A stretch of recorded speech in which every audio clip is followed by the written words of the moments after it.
Assalamualaikum warahmatullahi wabarakatuh. Nama saya Sri Wahyuni Hardianingsih, NIM 11201088 dari Prodi D3 Keperawatan, Stika Swijaya Husada Bogor. Di sini saya akan membahas materi yang berjudul Sistem Kardiovaskuler. Selanjutnya yang pertama akan dibahas adalah pengertian dan letak.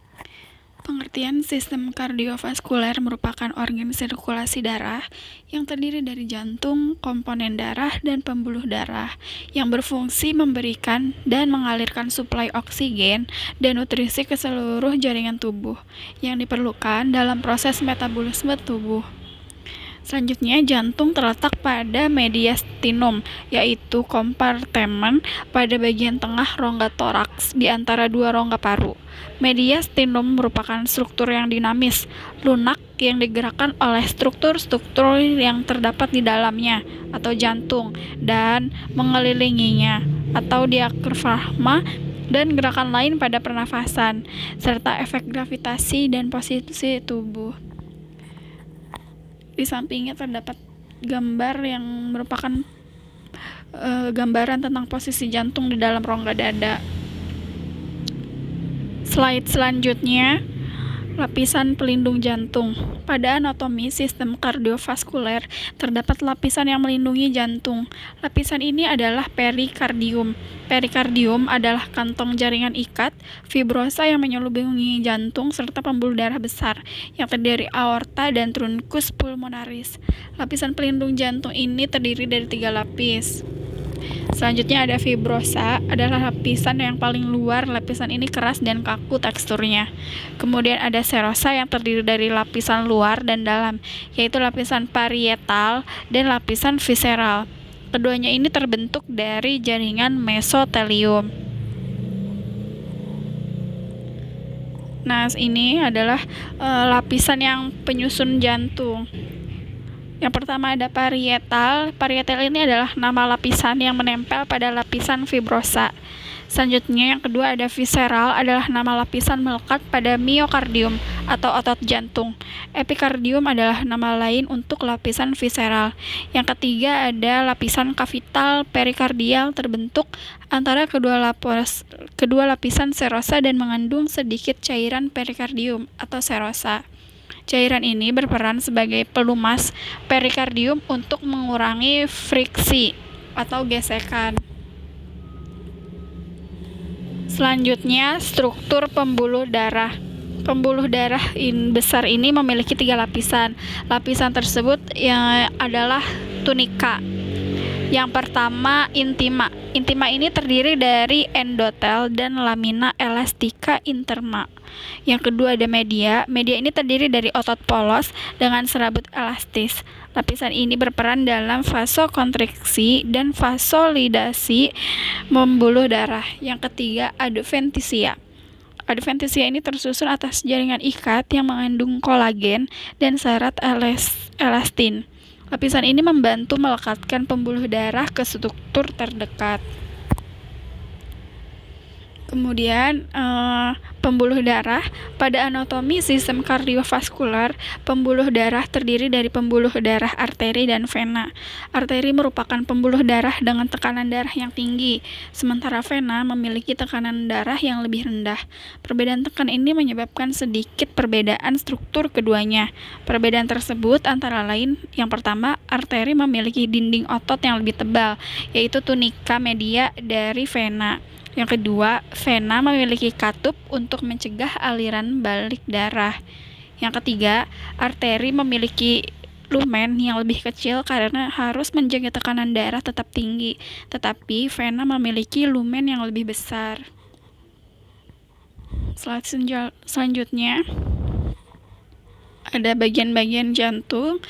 Bagian jantung yang pertama ada yang namanya perikardium. Jantung terletak dalam rongga berisi cairan yang disebut rongga perikardial. Nah, dinding lapisan rongga ini bernama perikardium yang berfungsi menghasilkan cairan serus untuk melumasi jantung selama berdenyut. Perikardium juga berfungsi untuk mencegah gesekan yang menyakitkan antara jantung dan organ di sekitarnya. Tak hanya itu, perikardium juga memiliki fungsi untuk menyangga dan menahan jantung untuk tetap berada dalam posisinya. Yang kedua, ada yang namanya serambi. Serambi ini ada yang terletak di kanan dan ada juga yang terletak di kiri jantung. Bagian yang juga dikenal dengan sebutan atrium ini merupakan bagian jantung atas yang terbagi menjadi bagian kiri dan kanan. Serambi kiri ini memiliki fungsi untuk menerima darah bersih dari paru-paru, sedangkan serambi kanan ini berfungsi untuk menerima darah kotor dari tubuh yang dibawa oleh pembuluh darah. Berbeda dari bagian lainnya, serambi memiliki dinding yang lebih tipis dan tidak berotot, karena tugasnya hanya sebagai ruangan penerima darah. Kemudian yang ketiga ada yang namanya bilik. Bilik ini sama halnya seperti serambi. Bilik atau ventrikel merupakan bagian dari jantung yang memiliki dua sisi, yaitu kanan dan kiri. Namun bedanya bilik ini terletak pada bagian bawah jantung. Bilik kanan memiliki fungsi untuk memompa darah kotor dari jantung ke paru-paru, sedangkan bilik kiri berfungsi untuk memompa darah bersih dari jantung ke seluruh tubuh. Satu lagi perbedaan bilik dan serambi adalah dinding bilik jauh lebih tebal dan berotot dibandingkan dengan serambi. Bagian jantung yang selanjutnya ada katup.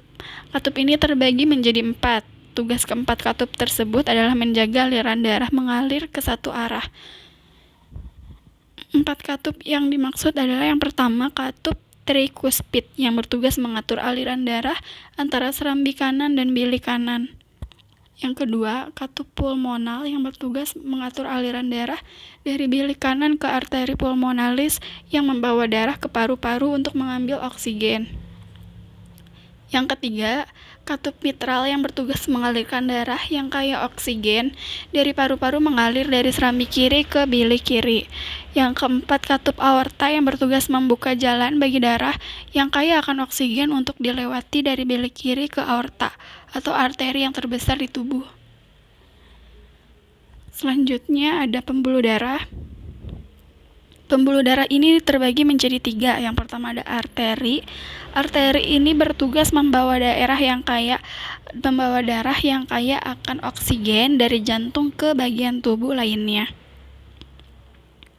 Yang kedua vena. Vena pembuluh darah yang satu ini bertugas membawa darah yang miskin oksigen dari seluruh tubuh untuk kembali lagi ke jantung. Selanjutnya ada kapiler. Kapiler ini pembuluh darah yang bertugas untuk menghubungkan arteri kecil dengan vena yang terkecil. Kemudian bagian jantung yang terakhir adalah siklus jantung. Siklus jantung ini merupakan urutan kejadian yang terjadi saat jantung berdetak. Siklus jantung ini terbagi menjadi 2 fase, yaitu sistol, yaitu fase ketika jaringan otot jantung berkontraksi untuk memompa darah keluar dari ventrikel. Yang kedua kemudian ada distol. Distol ini fase ketika otot jantung rileks terjadi pada saat pengisian darah di jantung. Selama sistol vertikal, tekanan darah meningkat di arteri utama, sementara saat distol ventrikal, tekanan akan menurun. Hal inilah yang menyebabkan terdapat 2 angka yang terkait dengan tekanan darah ketika melakukan pemeriksaan.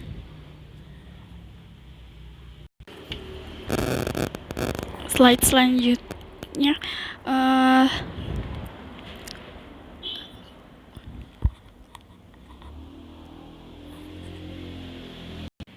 pembahasan materi tentang sistem kardiovaskuler telah selesai. Kurang lebihnya mohon maaf. Wassalamualaikum warahmatullahi wabarakatuh.